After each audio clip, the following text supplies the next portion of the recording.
Hola, buenas tardes y muchas gracias por venir a esta charla. Que sepáis que es la primera charla que doy en mi vida de este estilo, así que no sé cómo va a salir. Por favor, no aguantad lo que podáis, espero no aburriros demasiado. Y bueno, espero que salga bien. Pasamos aquí a la agenda. Bueno, esto es la introducción de qué va esta charla, ¿no? Pues esta charla va de cómo puedes construir una plataforma de datos. Estaba en inglés inicialmente, la he traducido al castellano. Y en esta charla lo que quiero contaros es por qué necesitas una plataforma de datos, para qué sirve y quién son tus usuarios. En esta charla no quería meterme en aspectos muy técnicos porque no sabía tampoco qué tipo de audiencia habría y entonces habrá cosas que se podría profundizar mucho más, pero probablemente para profundizar en esas cosas mucho más necesitaríamos más charlas todavía. Entonces, el objetivo de esta charla es que todos podéis salir de aquí sabiendo qué componentes hay conforman una plataforma de datos y estos componentes qué tecnología tienen, y que si algún día necesitáis montar una plataforma de datos o vais a una empresa y os dicen que hay una plataforma de datos, pues sabréis lo que es, quiénes las utilizan y por qué. Entonces ya pasamos, sin más dilación. Yo trabajo en una empresa que se llama Adevinta. Quizás no la conocéis, Adevinta, pero es una empresa internacional que es dueña o posee muchos marketplaces, muchos sites, muchas webs. Y en concreto, como podéis ver ahí, pues Adevinta está en 11 países. Creo que en alguno más, me parece, pero bueno, digamos que alrededor de 11 países, alrededor del mundo. O sea que es una empresa grande. Esta empresa es una empresa grande y lo que tiene es diferentes hubs tecnológicos. En estos hubs tecnológicos estamos ingenieros trabajando y haciendo estas páginas web que luego nuestros usuarios utilizan. Existe un hub tecnológico en Barcelona, que es de donde yo vengo, y pues ahí si algún día vais podéis pasaros por allí en cualquier momento, por nuestras oficinas, y si queréis hablar conmigo y profundizar más en lo que voy a contar en esta charla, pues estaré encantado de recibiros allí y pasar un buen rato todos juntos. Así que cuando queráis podéis pasaros por allí perfectamente. Luego en números, pues tenemos estos números en Adevinta. Como veis hay muchas visitas diarias porque hay muchos marketplaces, muchas páginas web. Y en cuanto a, digamos, la parte económica, pues estos números son de 2021, no los he actualizado, perdonad. Pero en el 2022 creo que eran más o menos parecidos, así que incluso mejoraron. Así que de momento, desde el punto de vista económico, pues no está teniendo problemas. Así que tal y como están yendo las cosas ahora, pues es una buena noticia.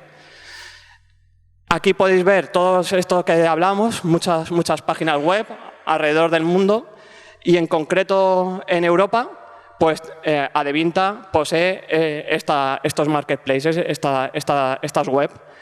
Y ya si nos vamos centrando, vamos haciendo foco en donde estamos, en España, pues en Adevinta Spain, como se llama, en España, pues es dueña, no sé si lo habéis utilizado alguna vez, Mil Anuncios, si os suena Mil Anuncios, Cochesnet, Motosnet, Infojobs. Aquí habrá mucha gente que a lo mejor estará a punto de usar o cerca de tener que usar Infojobs o LinkedIn. Bueno, LinkedIn es nuestro competidor y os recomiendo usar Infojobs. Pero estas son las páginas web que Adevinta posee. Es raro porque nadie conoce a Adevinta, pero probablemente si habéis buscado vivienda o algo, pues habéis usado una de las páginas web que Adevinta es dueña de ellas. Y pasada esta introducción, pues aquí también os quería introducir a mis compañeros porque yo estoy en un equipo que está construyendo una plataforma de datos. Y este equipo pues, está compuesto por toda esta gente. Somos data engineers. Bueno, nos gusta llamarnos más data platform engineers porque hacemos aplicaciones e infraestructura también. Hay SREs, que son gente, quizás no suene, pero son gente que hace más infraestructura específicamente. Y también tenemos product owners, porque es muy importante, al final esto se está construyendo para algo y se está construyendo para usuarios y por eso hay tenemos una product owner en este caso Y porque al final una plataforma de datos también es un producto que tiene sus usuarios específicos que ahora veremos quiénes son. Y bueno, y estos son todos, los podéis encontrar en LinkedIn, creo, a todos ellos, así que si algún día también queréis contactarles, pues podéis hacerlo. ¿Quién soy yo? Pues yo soy Gustavo Martín Morcuende y venía del mundo del frontend y del backend. Yo he hecho cosas con Angular, JS hace ya bastantes años, por ejemplo, y surgió la posibilidad de pasarme al mundo del Big Data, al mundo de los data engineers, en concreto pues a este equipo que se encarga de construir esta plataforma de datos para Devinta Spain, para estos marketplaces que veíamos, 1000 anuncios, Infojobs, Cochesnet, Fotocasa, todas estas páginas web. Nosotros damos servicio, o nuestro objetivo es dar servicio a los datos que producen estas web. Y bueno, pues ahí soy Data Platform, yo me quiero llamar, o me considero Data Platform Engineer porque muchas veces, y esto es lo bueno, que no te aburres, tienes que saber de aplicaciones. Normalmente un backend a lo mejor desarrolla aplicaciones, pero no hace tanto infraestructura. Aquí cuando estás haciendo una plataforma sí que tienes que saber de infraestructura, entonces digamos que tus habilidades tienen que ser mayores. Es un problema porque tienes que hacer más cosas, pero también es una ventaja porque aprendes más que a lo mejor si eres simplemente eres que no es malo tampoco, pero digamos que tienes más conocimientos que si eres simplemente un data engineer o si alguien que se dedica a backend y que no hace nada de infraestructura. Pues aquí, si algún día queréis montar una plataforma, pues os puedo asegurar que aprenderéis muchísimas cosas y encima no estáis siempre entretenidos, vamos, nunca os aburriréis. Y bueno, si me queréis contactar, pues tenéis aquí mis links. Y bueno, y el chico el muñeco que hay aquí abajo, a lo mejor alguien lo conoce, pero esto es muy antiguo, de un programa que se llama Barrio Sésamo, y se llamaba Gustavo Larrana, y como mi nombre es Gustavo, pues yo también, al final ha habido una relación simbiótica entre Gustavo Larrana y Gustavo la persona.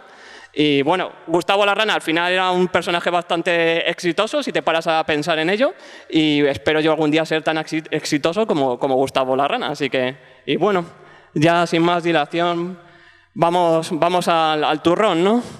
Y ahora, pues, ¿qué tenemos aquí? Antes de empezar a hablar de qué es una plataforma de datos, tenemos que hablar primero de la diferencia entre el mundo operacional y el mundo analítico. El mundo operacional es donde se construyen aplicaciones en JavaScript, en HTML, en CSS, que son las que utiliza el navegador. Luego, esta sería la parte que llamamos el frontend. Después, estas aplicaciones hablan con algo que se llama backend, que son las aplicaciones. Aquí, por ejemplo, tenéis una asignatura, creo que donde programáis en C++, pues ahí en el backend encontráis aplicaciones hechas en C++, por ejemplo, o aplicaciones hechas en Java o en Kotlin o en Python. Y después tenemos que estas aplicaciones tienen que guardar información, por ejemplo, de que has comprado un producto. Has comprado un producto y eso se tiene que quedar guardado en algún sitio. Y donde se guardan estas cosas es en las bases de datos, como podéis ver aquí. Y ahora, después de esto, tenemos el mundo analítico, donde también, como podéis ver, hay bases de datos y hay dashboards, que son diagramas, y hay sistemas para entrenar modelos de Machine Learning. ¿Y por qué hacemos esta separación entre el mundo operacional y el mundo analítico? Hacemos esta separación porque en el mundo operacional la gente muchas veces solamente tiene que guardar información durante, pongamos, 6 meses. Has comprado algo y si quieres que te lo puedan devolver si no te ha gustado, pues esta compra se tiene que guardar a lo mejor 6 meses, 3 meses, no lo sé, lo que tú quieras. En cambio, en el mundo analítico, lo que tú quieres es guardar tanta información como sea posible. Y encima no te interesa tampoco la información en sí de qué persona lo ha hecho, sino cuántas personas han comprado un determinado producto, a qué hora lo han hecho. Ya no es tan específico de una persona en concreto, sino algo más genérico. Y encima almacenas información, un histórico durante muchísimo tiempo. Pasas de estar 6 meses, por ejemplo, hasta tener datos durante 3, 4 años. Entonces, la cantidad de datos que tienes en el mundo analítico es mucho más superior que la cantidad que tienes en el mundo operacional. Y encima, la forma que tienes estos datos, porque muchas veces no están relacionados con una persona en concreto, pues está totalmente distinto. De ahí hacer esta separación. Y nuestra plataforma de datos pues vive, como lo podéis ver aquí en esta slide, vive en el mundo analítico. Y ahora, pues, ¿qué es una plataforma de datos, ¿no? Ya vamos acercándonos, ¿no? Pues una plataforma de datos es un sistema compuesto por infraestructura, aplicaciones e incluso reglas de gobierno que permiten que la gente almacene en este sistema muchísima información, esta información que decía en el mundo analítico, que puede estar muchos años ahí guardada, de forma ordenada y encima con seguridad. Y esto, pues, estas aplicaciones, esta infraestructura lo utilizan usuarios y usuarias. Y ahora, ¿quién son estos usuarios y usuarias, no? Os preguntaréis. Bueno, también si queréis ver un poco más de definiciones de qué es una plataforma de datos, pues podéis encontrar mucha información en Internet y ahí pues he dejado algunos links. Pero básicamente es eso, infraestructura para guardar toda esta enorme cantidad de datos, aplicaciones y reglas para utilizar toda esta tecnología. Y ahora, pues, ¿quién son nuestros usuarios, verdad? Pues, y nuestras usuarias. Pues son los data engineers, los ingenieros de datos, los analistas de datos, los científicos de datos, o los y las científicas de datos, las data analysts, y luego también tenemos los machine learning engineers. Pero realmente puede ser cualquier persona en la empresa, no solamente un data engineer, un data analyst, un data scientist. Cualquier persona en la empresa puede ser el potencial usuario de esta plataforma de datos. Cualquier persona que quiera sacar información de ella. Y ahora, ¿qué hace un data engineer, no? Porque nos vamos acercando, ya digo, paso a paso. Pues un data engineer es una persona que se encarga, por un lado, muchas veces de administrar esta infraestructura que decíamos, que muchas veces podemos pensar en esta infraestructura como si fuera una base de datos, pero también se encarga de estos datos que nos llegan, transformarlos, porque muchas veces estos datos que nos llegan no están en el formato que nuestros usuarios finales esperan, que ahora veremos también quiénes son los usuarios finales de todo este proceso.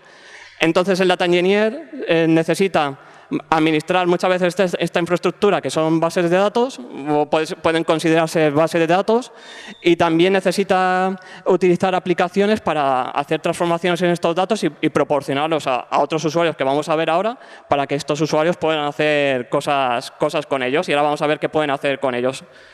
Pues los siguientes usuarios que vemos en esta línea temporal, pues son los data scientists y los data analysts. Muchas veces un data analyst y un data scientist, sus puestos se solapan. Digamos que un data analyst trabaja mucho con los datos y un data scientist también tiene que trabajar con los datos, pero muchas veces aplica modelos matemáticos.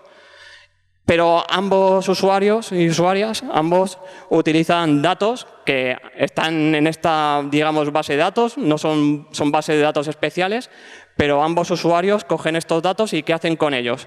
Pues lo que hacen con ellos es crear dashboards o diagramas, digamos, que luego pueden ser consultables por ejemplo, el director de la empresa, por el departamento de marketing, para saber, por ejemplo, la tendencia del mercado, o si se está vendiendo mucho un determinado producto, o si se está cediendo mucho a una determinada página web.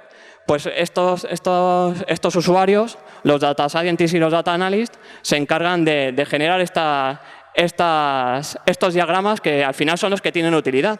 Todo este proceso era para algo y es para esto, para que al final tú tengas un diagrama, lo consultes y sepas, mira, este producto se está vendiendo con mucha facilidad en este momento, pues vamos a intentar vender más productos como este o cualquier cosa parecida. También si te va mal tu empresa, pues aquí en este diagrama lo puedes ver, así que ahí está la utilidad realmente de todo esto.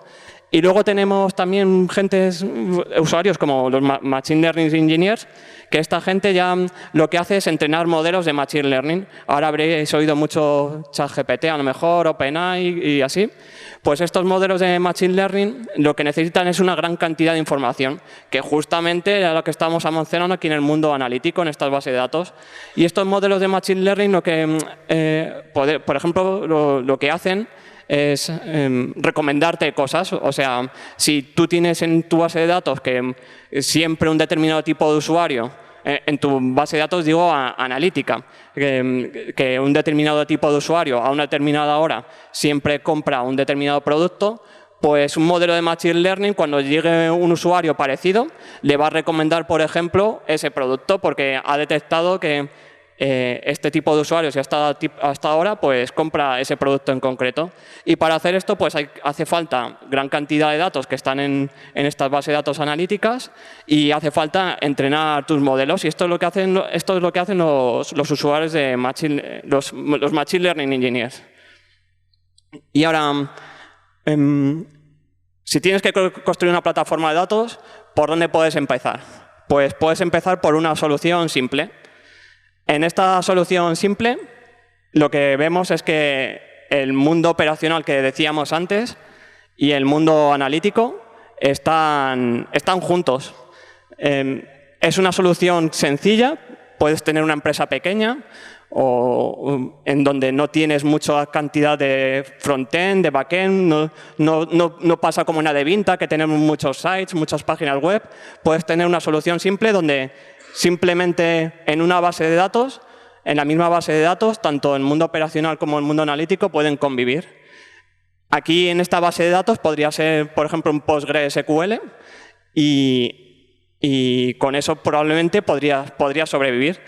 Después, ¿qué tienes? Pues igual, como hemos dicho antes, dashboards, diagramas y todo lo que necesitas para entrenar tus modelos de Machine Learning. Que, bueno, luego veremos un poco qué tecnologías hay, pero básicamente podrías vivir así, en esta solución simple. Como podéis ver también en cada paso, pues donde más o menos a veces se solapan. Esto es un poco, puede que no sea así. Por ejemplo, en el mundo operacional a veces hay full stack engineers, pero bueno, básicamente podéis ver ahí en qué zona trabaja cada ingeniero. El data engineer principalmente trabajaría en la base de datos que está aquí compartida. Y para esta solución simple, ¿qué necesitamos, no? Pues en esta solución simple, si todos habéis trabajado quizás con base de datos y conocéis alguna base de datos, pues PostgreSQL, no sé si os sonará, MySQL, cosas más especiales con Oracle, pero una base de datos tal cual que tengáis os podría valer ya para montar vuestra plataforma de datos. Y, por supuesto, permisos que hay que aplicar a esta base de datos. Luego necesitamos aplicaciones porque en esta base de datos tendremos tablas, pero estas tablas muchas veces no proporcionan la información tal cual queremos. Necesitamos aplicar transformaciones a estas tablas. Una transformación al final es hacer un select, aplicar un group by, inner join, lo que quieras, un filtro, y con estos datos ir y guardarlos en otra tabla y hacer un insert en otra tabla. Esto es lo que comúnmente se conoce como ETLs, es extracción, el select, digamos en este caso porque solamente hay una base de datos, la transformación, donde aplicas el group by, el inner join, el filtro, y la carga, que sería el insert en otra tabla. Esta tabla es donde tenemos ya la información limpia y correcta para que pueda ser representada en los diagramas. En los diagramas que vemos aquí, en los dashboards, ya por fin tenemos unas tablas donde está la información correctamente presentable, digamos, y la muestras en los dashboards pues, para que el director de la empresa sepa cómo está marchando la empresa, si tiene muchos usuarios o pocos. Y luego, por último, pues ¿qué tenemos? En Machine Learning tenemos la posibilidad de entrenar nuestros modelos con Kubeflow, Machine Learning Flow. Ahí no quiero tampoco entrar mucho en estas tecnologías porque son bastante complicadas, pero habría material para mucha más charla aquí realmente, si nos ponemos a explicar cada tecnología. Pero básicamente, si pones todas estas tecnologías, ¿no?, en tu solución simple, una base de datos PostgreSQL, creas tablas ahí, creas esquemas, aplicas permisos, porque muchas veces querrás que, por ejemplo, un data analyst acceda a un determinado tipo de tabla, donde están los datos más limpios, y no quieres que acceda a otro tipo de tabla donde los datos no están tan puros o tan limpios, donde sí que el data engineer tiene que trabajar.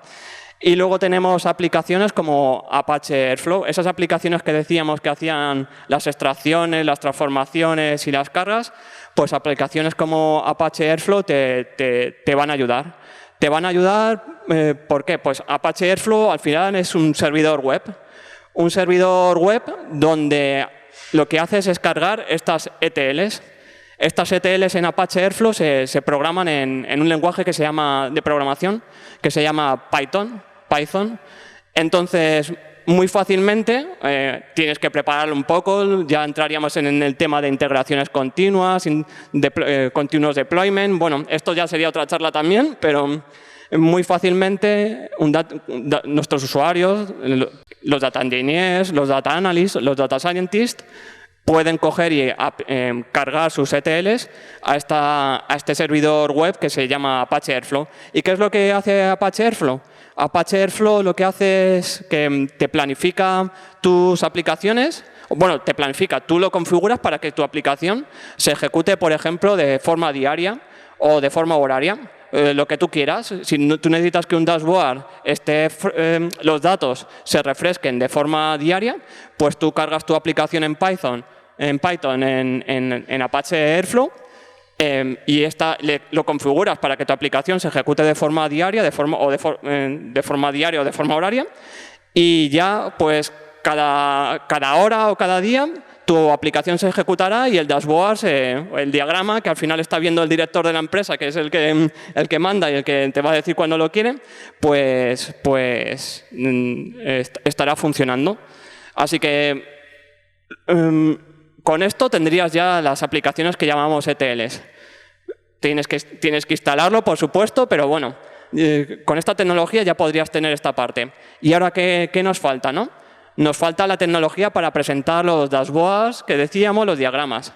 Y para esto tenemos servidores como Qlik y Tableau, que daría también para otra charla esta tecnología, pero básicamente lo que haces es representar la información que tienes en las tablas ya limpias y la representas con dibujos, como un Excel, digamos, pero mucho más potente en un servidor web también, que se llaman Qlik y bueno, y luego hay Tableau, pero hay muchísimos más realmente. Versiones open source. Estas son las aplicaciones que nosotros en Adevinta Spain utilizamos. Y por último, para Machine Learning, pues en Adevinta Spain, por ejemplo, estamos usando Kubeflow para entrenar los modelos de Machine Learning. Pues tienes que también tener en tu plataforma la posibilidad de tener instalado y administrado esta herramienta que se llama Kubeflow para tus Machine Learning Engineers. Y por último, hay una cosa muy importante, porque si os fijáis aquí estamos hablando todo el rato de tecnología, pero os puedo asegurar que cuando salgáis de aquí de la universidad, os vais a dar cuenta que la tecnología es un 70% y el factor humano es un 30%. Digo, al revés, perdón. El factor humano es un 70% y la tecnología es un 30%. Y aquí, como veis, estamos poniendo muchas tecnologías, pero ahora, como los usuarios de los que hablábamos antes, los ingenieros, los data engineers, los data scientists, los data analysts, ¿cómo van a usar todas estas tecnologías? Pues para que sepan utilizarlas bien y no hagan cosas extrañas o no te rompan incluso la tecnología, pues necesitas esto que se llama gobernanza, que al final son reglas. Pues podéis pensar estos permisos que hablábamos antes en las tablas y en las bases de datos, pues es un cierto modo de gobernanza. Ciertos usuarios podrán acceder a ciertas tablas o otros no, y de esta forma, digamos que evitas que haya problemas a la hora de utilizar la tecnología, porque la tecnología es muy fácil de cambiar, pero las personas no hay manera de cambiarlas. Entonces necesitas siempre poner ciertas reglas y ya no reglas, sino documentar cómo esta tecnología hay que usarse. Así que cuando vayáis ahí fuera, siempre pensad cuando estáis implementando alguna tecnología, quién es el usuario final, quién lo va a utilizar y si realmente esa tecnología le va a servir, va a tener alguna utilidad para esa persona, para esos usuarios o no va a tener utilidad. Así que, bueno, está ya lo último, la gobernanza, pero ya digo, casi un 70% es documentar y establecer reglas de cómo utilizar esta tecnología. Y hablamos de Apache Airflow, pues Apache Airflow, aquí tenéis una captura de pantalla de qué es Apache Airflow. Apache Airflow es un servidor web, como hemos dicho, y aquí pues podéis ver una captura que hice ayer, me parece, o esta mañana, no sé cuándo ha sido, donde podéis ver pues, estas aplicaciones que decíamos antes, las ETLs, ahí configuradas. Cada una de estas filas que veis ahí es una aplicación que alguien ha hecho y que está haciendo esto que decíamos, por ejemplo, un select y un group by, un filtro de una tabla y lo está cargando en otra tabla ya ordenado y limpio. Pues cada una de estas cosas que veis ahí es una aplicación de esas que alguien ha creado en el lenguaje este que digo, Python. Y ahora pues aquí podéis ver, no se ve muy bien creo, pero no estoy seguro si se ve bien, pero si no se ve es una aplicación hecha en Python donde simplemente es código muy sencillo de Python y donde pues, puede ver, por ejemplo, que la aplicación se ejecuta diariamente y en este caso a la 1 de la madrugada creo que era y poco más. Este código tal cual lo subes a este servidor web que habéis visto ahí y se va a ejecutar esta aplicación, en este caso de forma diaria a la 1 de la mañana todos los días. Hay que aprender, claro, un poco de qué es Apache Airflow y qué puedes utilizar, pero es muy sencillo, la verdad. Vale, teníamos la solución simple y ahora vamos a la solución intermedia. Todavía nos queda una más, espero no aburriros demasiado, pero en esta solución intermedia lo que tenemos es el mundo operacional y el mundo analítico separados. Y en esta parte, en el mundo analítico, lo que vemos es que aparece una nueva base de datos que se llama un data warehouse. Como veis ahora, de alguna forma, los datos del mundo operacional tienen que llegar a esta base de datos que se llama data warehouse en el mundo analítico. Pero el resto de cosas, si veis, es exactamente lo igual. Lo único que ha sucedido es que ha aparecido una pieza más. ¿Y por qué se monta este sistema así? Pues porque en nuestro mundo operacional os puede pasar que tengáis aplicaciones complejas, donde haya muchas webs, donde haya muchos backends. Y en estos casos ya no te vale, no vas a tener una única base de datos y ya no te vale compartirla. Vas a querer tener separado todo lo que está en el mundo operacional, todo lo que hay en estos backends del mundo analítico. ¿Por qué quieres hacer esto también? Porque no quieres que afecte lo que estás haciendo en el mundo analítico en el mundo operacional. No quieres que si alguien está haciendo un diagrama para el director de la empresa, esto haga que la base de datos donde los usuarios están almacenando la compra de sus productos, pues colapse. Así que muchas veces también lo haces por eso, porque quieres separar, no quieres que lo que sucede en un mundo esté afectando al otro. No quieres que lo que afecta a los usuarios finales, que son los que están comprando, afecte a lo que hacen tus usuarios, data engineers, data scientists o data analysts. Y ahora, en esta solución intermedia, lo que nos ha salido ahora una nueva cosa que hay que implementar, que son la capa de consumo. En esta capa de consumo lo podéis hacer como queráis. Lo podéis implementar con aplicaciones en Java, en Python, en Spark. Bueno, hablaremos luego de Spark un poco también. Podéis hacerlo como queráis, pero la cosa es que ahora ha aparecido algo nuevo, que es que de alguna forma tenemos que llevarnos los datos del mundo operacional que veíamos antes a este mundo analítico, a este data warehouse. Luego tenemos el data warehouse y en el data warehouse lo que lo tenemos es implementado, en nuestro caso en Adevinta Spain, con algo que se llama Redshift, que es un data warehouse en la nube. No sé si habéis oído hablar, pero en Amazon ya no necesitas infraestructura física para tus servidores. Ahora los puedes utilizar todo de forma virtual en las nubes de Amazon, de Microsoft, de Google. Pues en el caso de Adevinta Spain estamos en la nube de Amazon y nuestro hardware, en este caso el data warehouse que veis aquí, está implementado en Redshift, que es lo que ofrece Amazon en su nube para data warehouses. Y en este data warehouse al final no es más que de nuevo, por eso se repite todo, así que al final no es todo tan complejo. Esto al final es una base de datos especial, pero es una base de datos con esquemas, con tablas y, de nuevo, donde puedes aplicar permisos como habíamos visto antes. Igual que tenías un PostgreSQL antes en la solución sencilla, aquí metemos un data warehouse, pero al final se vuelve a repetir la misma situación. Lo único que, como veis, hemos tenido que ir de alguna forma a por los datos del mundo operacional hasta este data warehouse. Y de nuevo pues tenemos las aplicaciones que veíamos antes. las extracciones, las transformaciones y las cargas, así que podemos repetir de nuevo el utilizar nuestro Apache Airflow que veíamos antes con aplicaciones hechas en Python. Y por último los dashboards como antes y de nuevo el Machine Learning y el Kubeflow para la parte de Machine Learning. Y ahora pues nos ha aparecido esta pieza y que es un Data Warehouse. No sé si lo habréis oído alguna vez, pero un data Warehouse lo que sirve es para integrar fuentes de datos de muchos sistemas. Esto nos permite separar el mundo operacional, el mundo analítico, como hemos dicho antes, y además un Data Warehouse es una base de datos que está optimizada para que las lecturas se hagan muy rápido. Los selects que haces normalmente en una base de datos, que estos selects vayan muy rápido. Las escrituras, los inserts no importan tanto porque un insert a lo mejor lo haces, como habéis visto, una vez al día o una vez cada hora. Pero los selects vas a tener a muchos data analysts, que veíamos antes, a muchos data scientists, buscando, explorando datos en tu data warehouse. Entonces, lo que quieres es que estas lecturas vayan tan rápido como sea posible para que la gente pueda explorar la información tan fácilmente y tan rápidamente como sea posible.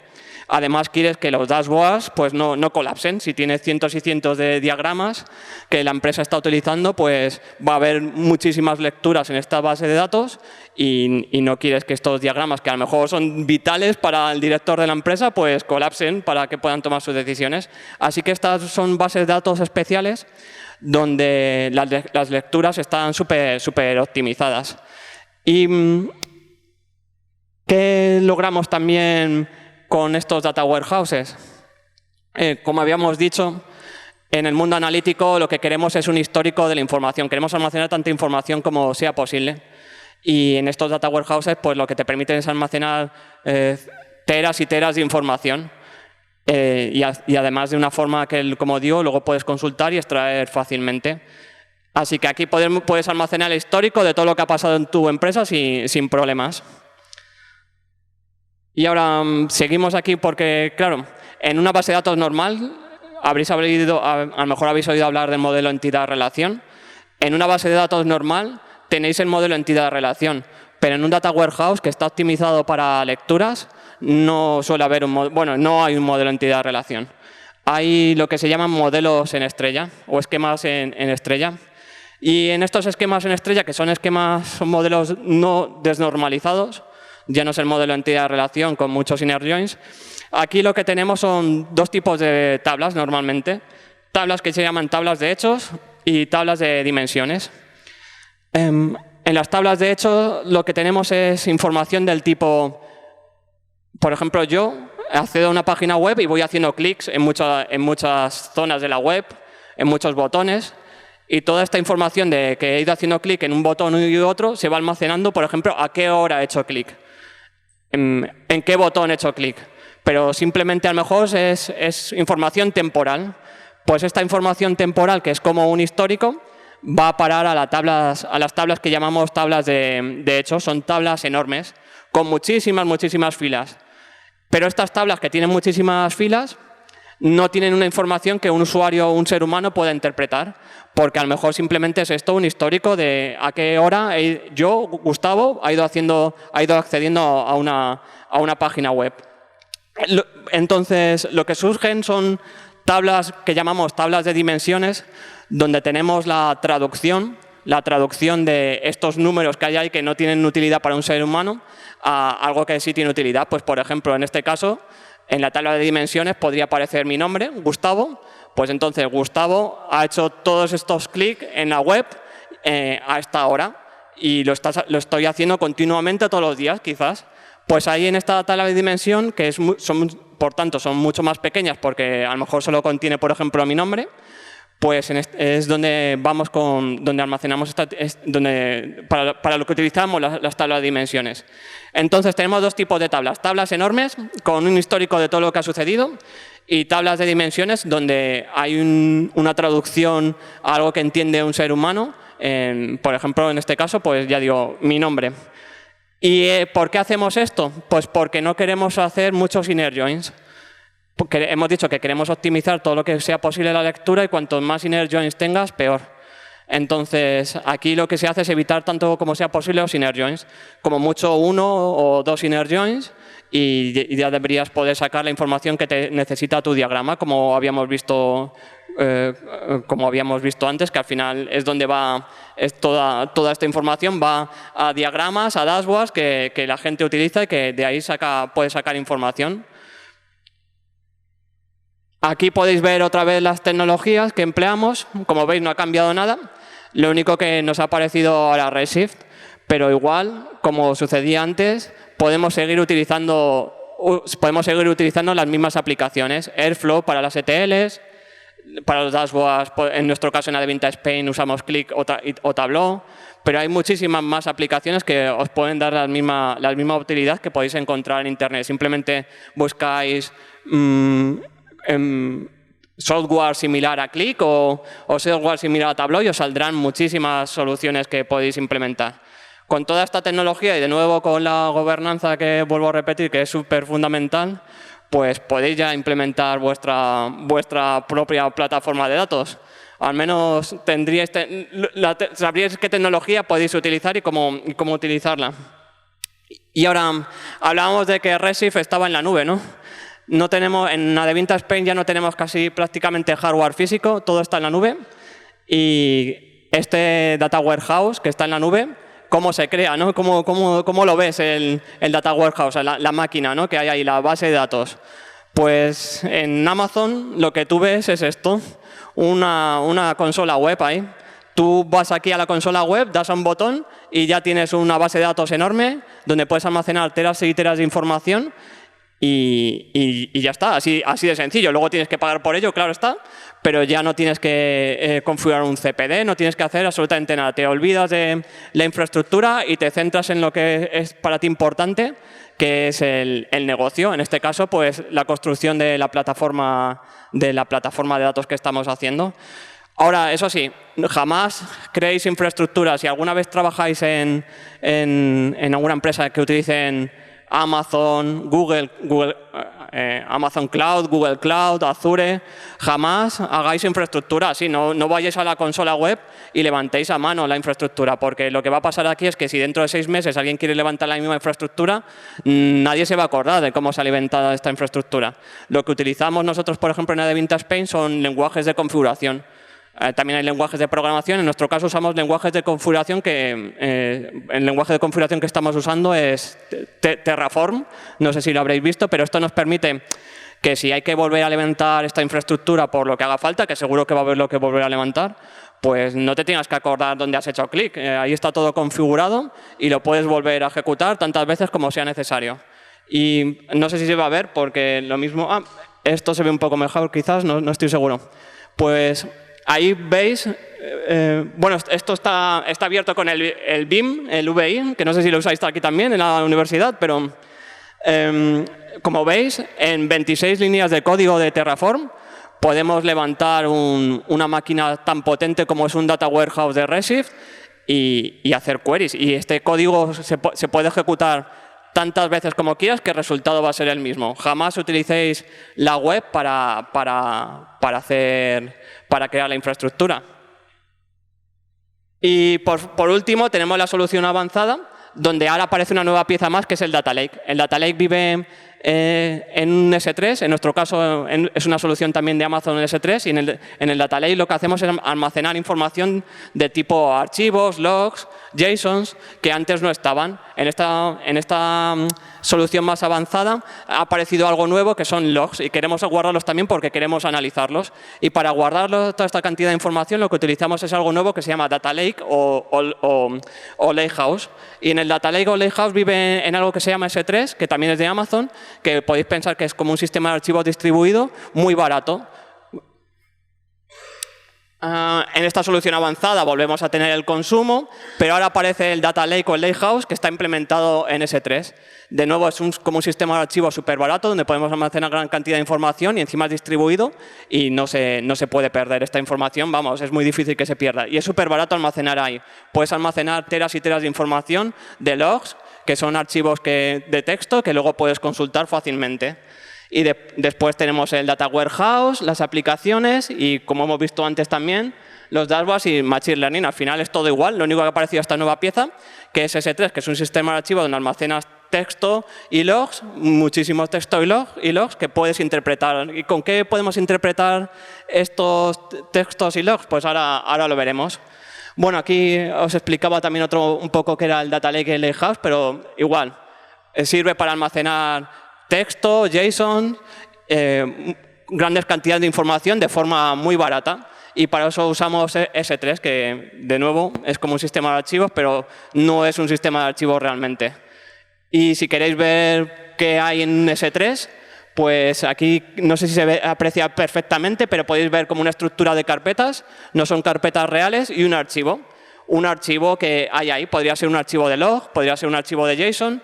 Realmente aquí hay un archivo, pero lo que vamos a tener es teras y teras de archivos aquí, que podemos consultar y analizar. Antes no podíamos porque normalmente un archivo no lo vas a almacenar en una base de datos. Una base de datos no está preparada para almacenar teras y teras de archivos y luego tampoco vas a obtener forma fácil de consultarlos quizás. Aquí sí que puedes almacenar teras y teras de archivos y consultarlos. ¿Y cómo los consultas?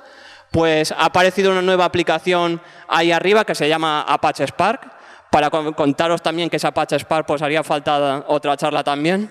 Pero Apache Spark, ahora sí lo veis aquí, no sé, espero que se aprecie también, pero Apache Spark te permite procesar grandes cantidades de archivos, como pueden ser JSONs, y hacer queries con ellos.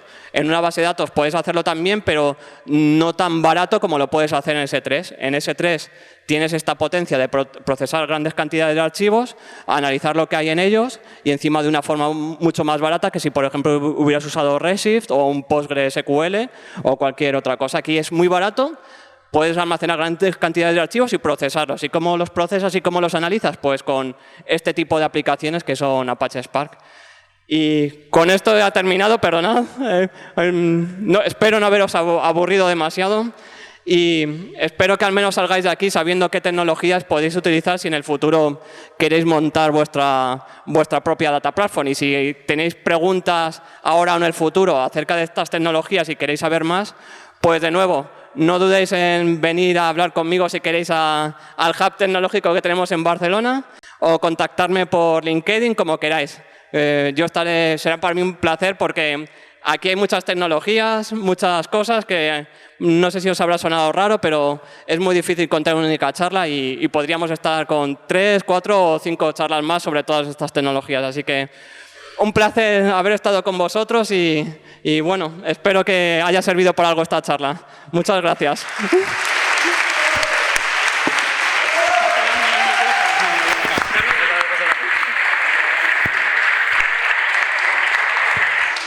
Bueno, pues muchas gracias. No sé si hay alguna pregunta. Vamos un poquillo pegados de tiempo. Solamente tenemos tiempo para una o dos. No sé si alguien quiere preguntar algo. Pues Manu, te lo vamos a pasar a ti primero. Gustavo. Sí. Una duda. En los temas estos de análisis de datos, etcétera, ¿bases de datos no SQL no se utilizan? ¿No son aptas? ¿O qué se hace en estos casos cuando tienes una base de datos no SQL? En estos casos, cuando podrías utilizarlo, depende también de tus necesidades. En nuestro caso, lo más parecido a base de datos no SQL que tenemos es el Data Lake, que al final es como una base de datos también, pero no tenemos algo como puede ser MongoDB o así. De hecho, a lo mejor lo que harías con MongoDB en nuestro sistema es ir a o que MongoDB nos llevara la información y meterla en el Data Lake. Porque lo que quieres es tener toda la información en un único sitio, no distribuido por diferentes MongoDB, Data Lake, Data Warehouse. Quieres tener todo en un único sitio para que luego los Data Analysts, los Data Scientists, no tengan que perder la cabeza buscando esta información, sino que la encuentren en un sitio determinado. Entonces, si tú tienes MongoDB y es lo único que tienes, pues a lo mejor te vale como para la solución simple, en lugar de un PostgreSQL, MongoDB. Y ahí a lo mejor tus Data Analysts y Data Scientists podrían vivir. Todo depende de cuál es tu stack tecnológico y qué es lo que necesitan tus usuarios, que era lo que decía, que al final toda esta tecnología está muy bien, pero si no se adapta a los usuarios, es malo.